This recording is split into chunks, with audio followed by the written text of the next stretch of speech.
Hello students, आज हम western thinker प्लेटो के बारे में पढ़ेंगे। Will study about Plato an idealist philosopher. ये जो वेस्टर्न थिंकर हैं ये आपके सिलेबस में यूनिट 2 में है और यूनिट 5 में है। यूनिट 2 में आपको आइडियलिस्टिक या आइडियलिज़म के अंतर्गत इनको एग्जाम्प्लीफाई किया गया है, इनका एग्जाम्पल लिया गया है। और फिर यूनिट 5 में comparative study of Indian and western thinkers के अंतर्गत आपको प्लेटो को भी मेंशन करना है। तो हम थोड़ा सा आज प्लेटो के बारे में पढ़ेंगे। तो सबसे पहले synopsis, life sketch, educational philosophy of Plato, then education according to Plato, aims of education according to Plato, then curriculum according to Plato, teaching methods of Plato, discipline according to Plato, teacher according to Plato, then evaluation of Plato's philosophy, then the names of the books which he has written, and finally conclusion and reference. Hindi में देखें तो जीवन परिचय, Plato का जीवन परिचय, Plato का शैक्षिक दर्शन, शिक्षा, प्लेटो के अनुसार शिक्षा, प्लेटो के अनुसार शिक्षा का उद्देश्य, प्लेटो के अनुसार पाठ्यक्रम कैसा होना चाहिए, प्लेटो के अनुसार शिक्षण विधि कैसी होनी चाहिए, प्लेटो के अनुसार अनुशासन कैसा होना चाहिए, प्लेटो के अनुसार अध्यापक कैसे होने चाहिए। और उसके बाद प्लेटो के दर्शन का हम मूल्यांकन करेंगे, फिर उनके द्वारा लिखी गई पुस्तकें, देन निष्कर्ष और संदर्भ। सबसे पहले जीवन परिचय या life sketch. He was a great philosopher, politician, mathematician, social reformer and an educationist. वह एक महान दार्शनिक थे, राजनीतिक थे, गणितज्ञ थे, समाज सुधारक थे, एक शिक्षाविद थे और इनको आइडियलिस्ट फिलोसोफर के अंतर्गत यानी कि एक आदर्शवादी दार्शनिक के रूप में माना जाता था। इनका जो जीवनी है वो 427 to 347 BC के अंतर्गत है, यानी कि इनका जन्म 428 या 427 BC में हुआ था एथेंस, ग्रीस में, और इनकी मृत्यु 348 या 347 BC, जबकि इनकी आयु 80 वर्ष या 80 ईयर्स की थी, तब एथेंस या ग्रीस में हुई थी। इनके पिता का नाम था एरिस्टन और इनकी माता का नाम था पेरिक्टन। ये सोक्रेट के स्टूडेंट थे और एरिस्टोटल के टीचर थे। इन दोनों के साथ मिलकर यानी कि Socrates along with his mentor Socrates and his student Aristotle, Plato help to lay the foundation of western philosophy and science. उन्होंने पाश्चात्य दर्शन और विज्ञान की नींव रखी। एजुकेशनल फिलॉसफी देखते हैं अब हम प्लेटो का। The ultimate aim of education is to help people know the idea of the good which is to be virtuous. शिक्षा का अंतिम उद्देश्य लोगों को अच्छे के विचार को जानने में मदद करना है, जो कि सदाचारी होना है। उनके अनुसार, प्लेटो के अनुसार, एक इंसान को अच्छे बुरे की पहचान हो जाए, मतलब कि उसको सही शिक्षा दी गई है।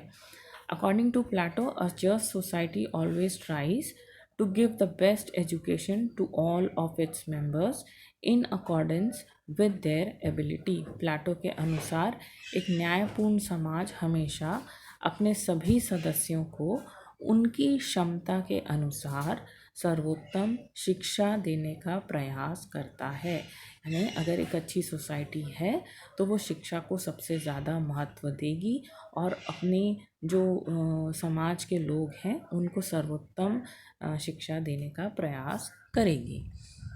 शिक्षा, इसी क्रम में हम देखते हैं कि वो शिक्षा के बारे में क्या कहते हैं।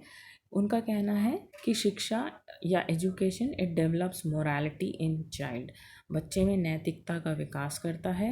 इट डेवलप्स रिकॉग्नाइजिंग कैपेसिटी, पहचानने की क्षमता का विकास करता है। और it develops capacity to differ correct and incorrect या ट्रू और फॉल्स, सही और गलत में अंतर करने की क्षमता का विकास करता है।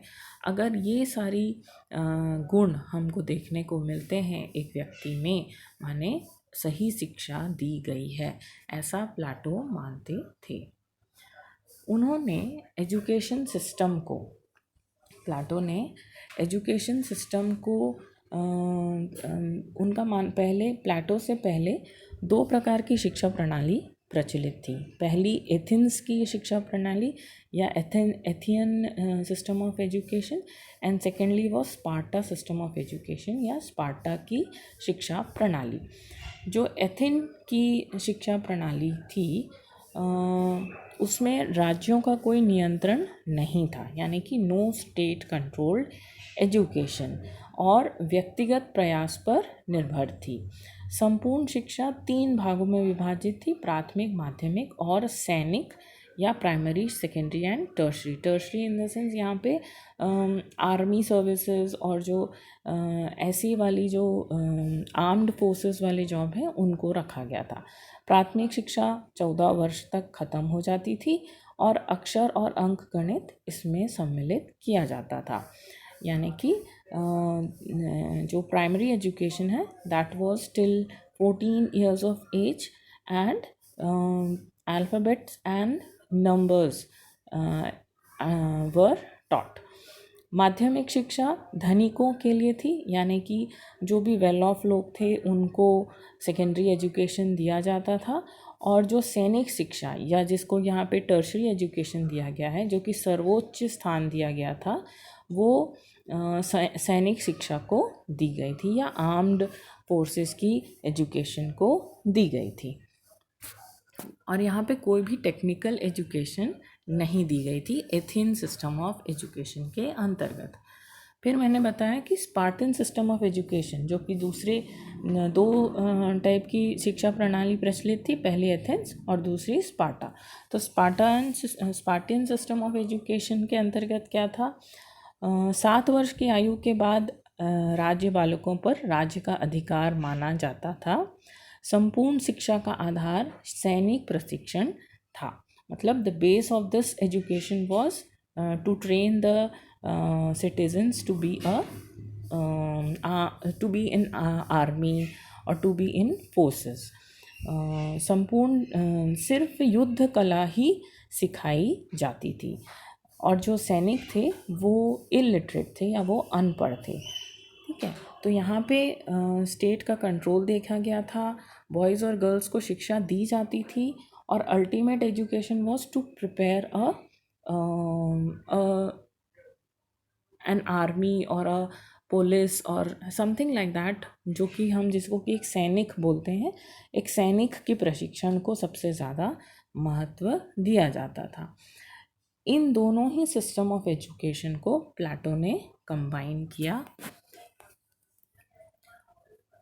और उन्होंने इन दोनों प्रचलित प्रणालियों के गुण और दोषों का एकदम कीन एनालिसिस किया, सूक्ष्म अध्ययन किया, और इसकी विशेषताओं को लेकर एक नई शिक्षा प्रणाली उपस्थित की, जहां एक ओर एथेंस की शिक्षा प्रणाली की व्यापकता और अच्छे नागरिक पैदा करने की प्रशंसा होती थी, और स्पार्टा की भांति शिक्षा पर राज्य का नियंत्रण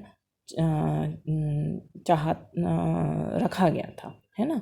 मतलब कि स्पार्टा सिस्टम ऑफ एजुकेशन में आपको स्टेट कंट्रोल देखने को मिल रहा है, और वहाँ पे जो कॉम्प्रिहेंसिवनेस है एजुकेशन में वो आपको एथेंस की एजुकेशन में मिल रहा है। तो ये दोनों ही जो क्वालिटीज़ थी एथेंस और स्पार्टा सिस्टम ऑफ एजुकेशन को, इसको प्लाटो ने अपने सिस्टम ऑफ एजुकेशन में अडॉप्ट किया, और इन्होंने अपनी एक एजुकेशन सिस्टम की रचना की। वह चाहते थे कि शिक्षा व्यवस्था अच्छे नागरिकों के साथ साथ अच्छे सैनिकों का भी निर्माण करे, क्योंकि फिर ये जो सैनिक थे ये देश के काम आने वाले थे। लेकिन इनकी सारी जो शिक्षा प्रणाली थी प्लाटो की, इसमें उन्होंने लिटरेचर को, है ना, साहित्य को बिल्कुल भी महत्व नहीं दिया। यहाँ पे प्लाटो सिस्टम ऑफ एजुकेशन को में कंपलसरी एजुकेशन सिस्टम था, यानी कि आपको शिक्षा लेनी ही होगी, यहाँ पे मानसिक और नैतिक विकास को महत्व दिया गया था। आत्मा से आपका संबंध जोड़ना बहुत महत्वपूर्ण बताया गया था, क्योंकि जिसकी आत्मा जिसका शरीर उसकी आत्मा से जुड़ा होता है वो कोई भी बुरे काम नहीं करता है, वो हमेशा अच्छे कार्य करता है, ऐसा प्लेटो का मानना था।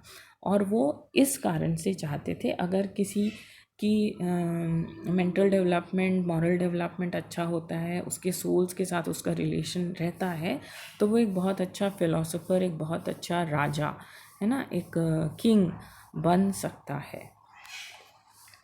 तो इन्हीं बातों को ध्यान में रखते हुए एम्स ऑफ एजुकेशन प्लेटो के अनुसार कौन से होंगे, शिक्षा के उद्देश्य कौन से होंगे? टू डेवलप आइडियलिस्टिक वैल्यूज़, आदर्शवादी मूल्यों का विकास करना, purity in human values, to develop purity in human values, मानवीय मूल्यों में पवित्रता लाना, स्पिरिचुअल डेवलपमेंट, देन आध्यात्मिक विकास, मेंटल डेवलपमेंट या मानसिक विकास, थिंकिंग एंड इमेजिनेशन पावर, सोच और कल्पना शक्ति का विकास, development of brotherhood, affection, sympathy and faith, भाईचारा, स्नेह, सहानुभूति और विश्वास को विकसित करना, to develop mental power and satisfaction, मानसिक शक्ति और संतुष्टि का विकास करना, characteristic values, to develop characteristic values, विशेष मूल्यों को विकसित करना, कैपेसिटी ऑफ टेकिंग डिसीजंस, निर्णय लेने की क्षमता को विकसित करना, then to develop social values या सामाजिक मूल्यों का विकास करना। इसी आधार पर पाठ्यक्रम के लिए उन्होंने क्या कहा? टू प्रोवाइड बेसिक एजुकेशन, बुनियादी शिक्षा में उन्होंने फिज़िकल एक्सरसाइज या शारीरिक व्यायाम को महत्व दिया है, जो कि शरीर के लिए महत्वपूर्ण है। फिर गेम्स को, मैथ्स को, यानी कि खेल और गणित को महत्व दिया है बुनियादी शिक्षा में। और म्यूज़िक को उन्होंने कहा है कि संगीत जो है वो आत्मा के लिए बहुत सुकून प्रदान करता है, इसलिए उसे ज़रूर रखा जाए। और इसके साथ ही इतिहास या हिस्ट्री, हर इंसान को अपने इतिहास के बारे में जानकारी, अपने देश के इतिहास के बारे में जानकारी होना चाहिए, इसलिए उन्होंने इन विषयों को बुनियादी शिक्षा के अंतर्गत या बेसिक एजुकेशन के अंतर्गत रखा। हायर एजुकेशन में उन्होंने जिन सब्जेक्ट्स को रखा है वो है philosophy, arithmetic, astrology and social science, दर्शन, अंकगणित, ज्योतिष और सामाजिक विज्ञान। उन्होंने अपने करिकुलम में सबसे ज़्यादा महत्व तर्क को दिया है, logic was given great importance. और इन सब को देखते हुए उनके करिकुलम को बहुत ही बैलेंस्ड करिकुलम माना जाता था, उनके पाठ्यक्रम को एक संतुलित पाठ्यक्रम की व्यवस्था मानी गई थी। इनके एजुकेशन को प्लेटो ने अपने एजुकेशन सिस्टम को दो पार्ट में डिवाइड किया था, एक बेसिक एजुकेशन और दूसरा था हायर एजुकेशन। जो बेसिक एजुकेशंस थे उसको भी इन्होंने 3 छोटे छोटे सेक्शंस में डिवाइड किया, जिसमें कि फर्स्ट स्टेज जो है वो जन्म से लेके 6 वर्ष की आयु तक थी। और इसमें जो बालक है वो he will study his own in their own language using pictures, यानी कि चित्र को देखते हुए वो अपनी ही भाषा में चीज़ों को समझेगा। और यही बेसिक एजुकेशन का सेकेंड स्टेज था, जो कि 7 से 18 वर्ष की आयु तक था, जिसके अंतर्गत म्यूज़िक और जिम्नास्ट को रखा गया था। फिर थर्ड स्टेज था जो कि 18 से 19 वर्ष की आयु तक था, और इसमें कंपलसरी मिलिट्री ट्रेनिंग को दिया गया था। और यहीं पे उन्होंने पहला एलिमिनेशन टेस्ट रखा, जिसमें कि जो सफल होता है इस एलिमिनेशन टेस्ट पे, इस आयु वर्ग में जो सफल होता है उसे सैनिक बनने का अवसर दिया जाएगा और 10 वर्ष तक सैनिक शिक्षा दी जाएगी। मतलब till 10 years he will be given military training. Next comes higher education, जिसको कि उन्होंने फिर 2 पार्ट में डिवाइड किया है, एक 20 से 30 years और एक 31 से 35 years। तो इसमें फिर इन्होंने एक सेकेंड एलिमिनेशन टेस्ट लिया, जिसमें जो कि बहुत ही टफ होता था, और इसमें जो सिलेक्ट होते थे वो अधिकारी या ऑफिसर्स माने जाते थे, या शासक बन सकते थे, यानी कि किंग। और फिर इन यहाँ पे जो सिलेक्ट होते थे उन्हें विज्ञान की शिक्षा भी देना मैंडेटरी था। लेकिन जो यहाँ की सेकेंड एलिमिनेशन टेस्ट पे जो लोग फेल हो जाते थे उन्हें उत्पादक वर्ग या ट्रेड, कॉमर्स, प्रोडक्शन ऐसे वाले फील्ड में भेज दिया जाता था।